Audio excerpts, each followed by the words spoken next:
Passive income, financial freedom. Most of us run after it our whole lives. My whole channel, every single one of my videos is on this subject. Nobody wants to work a 9 to 5 for 60 years plus. Well, today we're going to dive into the cryptocurrency project that claimed to be decentralized, named Helium, the People's Network. Now, obviously, this video comes following an article that was published by Forbes, which reads, "Crypto darling Helium promised a people's network. Instead, its executives got rich." But also from my own personal experience, since a little bit over a year and a half ago, I've invested $9,000 into their project and their vision. Hey, what's up, peeps? It's your boy Marcel, aka Smolcom. I hope you're doing well. And without further ado, let's get into the details and specifics of the billion-dollar idea, the company who benefits, and what happened to the people that believed in their vision. In 2013, Napster co-founder Sean Fanning and Amir Halim, who was then a distinguished game dev, created a startup that they called Skynet Phase 1. Now, this is obviously in reference to the genocidal software that we can see in the Terminator franchise. Hasta la vista, baby. The company, which was later renamed to Helium Systems, claimed to be building a decentralized wireless network for the Internet of Things, which is currently one of the hottest niches for venture capital investments. The two men had all the elements to make this business succeed, except how would they get people to invest in their idea? Pollution sensors, position trackers, thermostats, home security, motion detection, etc. These are all examples of IoT use cases. But Smolcom, what's IoT? IoT stands for Internet of Things, and this regroups a family of physical objects that transfer a specific form of data over the internet. Now, that sentence might seem complicated, but just watch it again and you'll totally understand what I mean. This can be done through different frequencies that you already know about, like Bluetooth, for example. The goal with these technologies, though, is to have the cheapest cost of data while maintaining the biggest amount of coverage possible. And when I say coverage, I mean like distance, which isn't at all an easy thing to do when you consider the cost of the infrastructure that has to be built. Might it be antennas, telecom towers, and then you'll start to have issues with laws and regulations about radio frequencies, etc. Well, someday a man named Amir Halim had an idea. What if he built a new business model? A business model where he could have the infrastructure without having to pay for it. This would allow him to lower his costs immensely and be one of the most competitive actors in the market of IoT networks. But this new business model was crazy. People would spend their hard-earned money to buy relays, antennas, and install them themselves in exchange for the promise of daily cryptocurrency rewards? Well, obviously, in the beginning, he'd have to set the example. Show people that this was actually a thing. Show them how it worked. Proof of concept, if you will. And so, on July 29th, 2019, July 29th, 2019, the company Amir Halim had created that had since became Helium Inc. launched what they called the People's Network alongside the Helium blockchain. And so, they pretty much started distributing these relays that we'll now call hotspots, because that's what a majority of them are now called, to various members of his family, friends, early investors, and employees of Helium.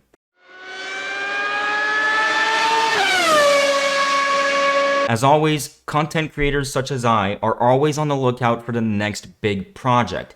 The one that'll get views, the one that'll actually generate money, and the one that'll actually satisfy their community. And so the Helium project started getting traction, but most importantly, earned media. The basic definition of earned media is that a company will do something and then people will actually catch on to that story and talk about them. So this company is not paying for the media exposure, it is earned. And so Helium started to get earned media, but not by small fish, but big players in the passive income and crypto mining fields. People with influence, people with the power to make any rational thinking human being spend their money and hit that order now button. Well, like a dragster that's about to launch after a burnout, Helium's tires were 200 degrees, fueled up, eyes on the straight, the lights went off, and the roar of their engine was deafening. Over 1 million hotspots were ordered in the span of a couple months, myself included. In mid-May of 2021, I placed an order for 18 units with one of the now multiple Helium hotspot manufacturers,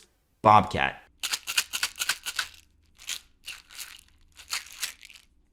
But these things were actually backordered. Yes, the hotspot manufacturers couldn't produce and ship them fast enough. These hotspots were comparable to cocaine in Miami in the 80s. Everyone and their mother needed one, for the simple reason that these hotspots that are technically crypto miners consume almost zero electricity, are super easy to use, plug and play, but most importantly, one hotspot on average made $800 per month. Every other week, a newly licensed hotspot manufacturer would pop out of nowhere, and they were pretty much profitable from the get-go. But this meant that people actually ended up waiting months for their hotspots to arrive. And in some cases, it even took over a year. And as we all know, a lot can happen in a year. Even more when we're talking about the steroid-pumped beast that is the cryptocurrency market, where 40% intraday fluctuations are just another Tuesday. Big influencers, big content creators were still flooding the minds of the masses with how profitable a Helium hotspot was. Manufacturers were making millions and millions off of a Raspberry Pi and a radio frequency transmitter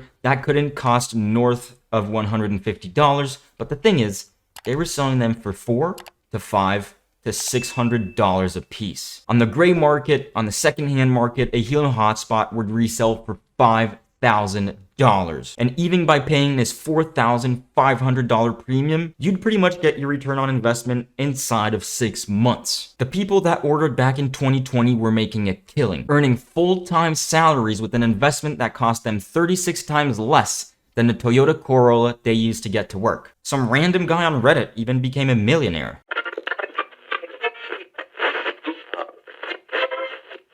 As I mentioned earlier, these hotspots were very profitable to run. Some people got the return on investment in under 2 weeks, and there's even a couple screenshots of people online getting their return on investment inside of a day. But that's not all, because sometimes your hotspot would get chosen for what we called consensus groups. This meant that instead of just sending data over the network and doing what it usually does, your hotspot would actually verify a transaction on the Helium blockchain. And this was extremely profitable. You could make hundreds, if not thousands of dollars inside of a single day. But as more and more hotspots were onboarded daily at a pace of 30,000 hotspots a month, the network itself started having issues. The blockchain would slow down and sometimes even coming to a halt. This meant that no hotspots were getting any kind of rewards, might it be for data transfers or consensus groups. And this wasn't a once a month type thing.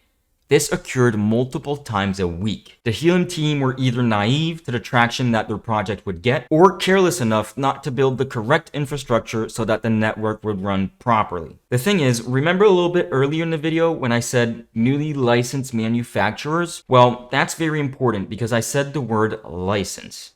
Because in order for the hardware in the hotspot to connect to the network, it needs a Helium software key. And this form of license would actually be sold from Helium to the manufacturers. So Helium pretty much knew how many hotspots would be onboarded every single following month. And from previous network stress tests, they should have prepared for this. Now, creating a whole new decentralized network is not an easy feat. This is just my own personal opinion, but I think we can give them a pass on the complications that they've actually encountered while building the network. But I did say that was just my own opinion. People were getting impatient. Hotspots were sometimes inactive for a whole week, not generating any income, any rewards. And so August 2021, when the first halving happened, Helium introduced validator nodes as a solution to all the issues that the blockchain was having. These heavy purpose-built nodes would do the job of consensus groups, meaning transaction verification on the Helium blockchain instead of the basic Helium hotspot that I have right here, that didn't necessarily have the computing power to do so. In order to set up a validator node, an individual would have to stake $400,000 at the time, or the equivalent of 10,000 Helium HNT tokens. Now, I know this sounds huge, but the projected APY was between 36 and 360%, which not bad at all for someone with the means to actually set up one of those nodes, right?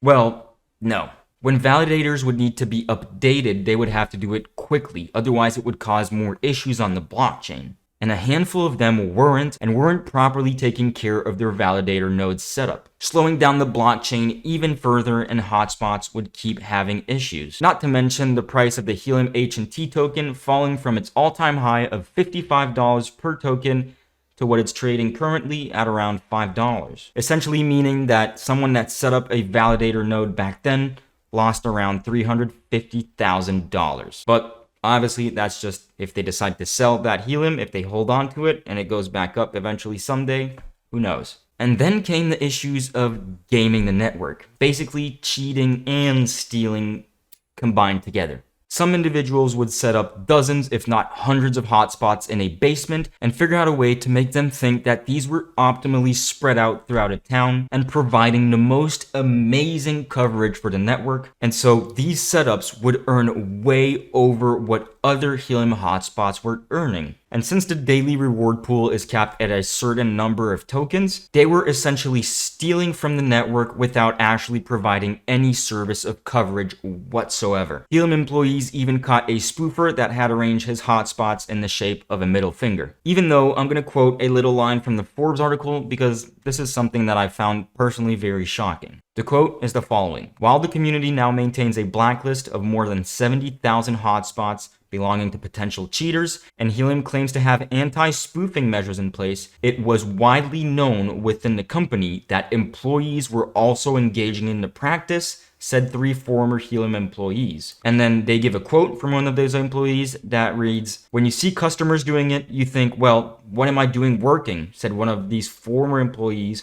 "Why don't I make money putting hotspots in a closet?" I'll just let you make your own opinion about that.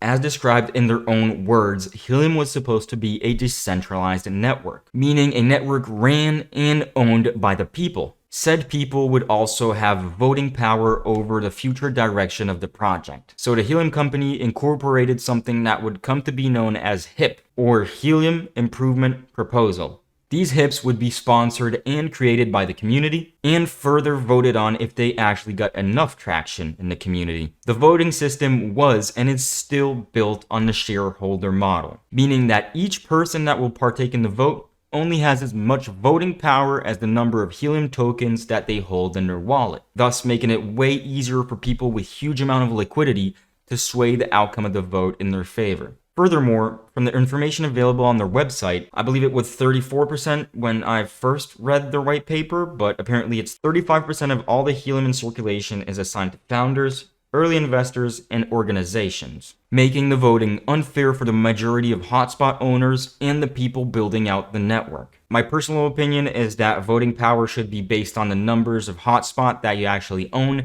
and not the number of tokens, but that's just my personal opinion, and in this video, we're actually going off of facts and not my opinion. On another note, in March of 2022, Helium Inc. renamed to Nova Labs after raising $200 million in fresh capital, and their COO, Frank Mong, said they wanted to make a clear distinction between the parent company and the network itself. This gave birth to the Helium Foundation, which, simply put, would be the entity that manages the network. And this is a quote from their COO. "It will be community-run, community-driven, community-owned, and governed," Mong said, and Nova Labs, the original creators, not only are we still participating, but we're still investing in driving growth and innovation. The thing with foundations is they can do pretty much whatever they want. That's why Rolex has a foundation, because, well, confidentiality. This next small paragraph is just a little part I found on a legal website that quotes, "Generally, corporations are used for business profit purposes, such as security trading, banking, international commerce, real estate property, etc. Whereas foundations are more commonly used for nonprofit activities such as charities, give or receive donations, grants, etc., but also they may be used for holding purposes as to keep the property of corporations or any other type of goods." So basically, foundations are actually amazing for confidentiality purposes and assets protections. To date, from what I've heard myself from various different people, we still don't currently know how to get into the Helium Foundation, what advantages they got, how much they get paid, etc. Nowadays, the parent company of Helium, now called Nova Labs, is valued at $1.2 billion. But the company seems to be struggling to generate revenue from the network, with only $92,000 in revenue since June 2021 to August 2022, which is actually like nothing. Even worse, they've only billed $1,579 of data credits in the last 30 days. Now, the utility of Helium is absolutely non-discussable. It is the billion-dollar idea, but unfortunately, as they say in the army, the first one through the door gets shot, which basically means that they were the first ones to come up with this amazing idea with this business model. And, well, usually the first person to try something might fail. And sure, the hotspots are nowhere near as profitable as they once were, but if you have two normally functioning brain cells, you knew this was eventually coming. Most Web3 projects don't have the same mass adoption in real-world use cases as Helium, and if the Helium network can stay alive for a couple more years, more and more devices will actually utilize this technology, and I strongly believe that this technology will become part of every single person's life. To this day, I still own and operate 10 Helium Hotspots that all combined together make a total of around $150 a month of Helium tokens, which that would be around 27 Helium tokens per month. And yes, this is very, very far from the $700 a month I was getting back in December 2021, but it's still steady and great passive income. If the token goes back up, everybody's Helium holdings will be worth even more. Please don't forget that we're currently in a bear market, and the only day I'll unplug my hotspots is the day that they stop generating enough to pay for their own electricity, which is not going to be anytime soon. Now, if you're already into Helium or thinking about getting into it, or you just want to know more, you might want to check out this playlist right here. If you like to get a hoodie like mine, which, not gonna lie, kind of nice, I'll have a link in the description, maybe one on screen. We can put it like here. But most importantly, if you feel like you learned anything valuable, please click that red subscribe button and drop a like. Let me know in the comments what you think about all this. Obviously, this video was not my own opinion. I was just stating facts. Sure, I gave my opinion left and right a little bit, but that's just me, you know. I almost forgot, but in the intro, I didn't mention that I'm wearing the Breitling Navi timer today. As always, absolute class of a watch. On that note, it was your boy Marcel, aka Smokehelm, and I'll catch you guys in another one. Peace.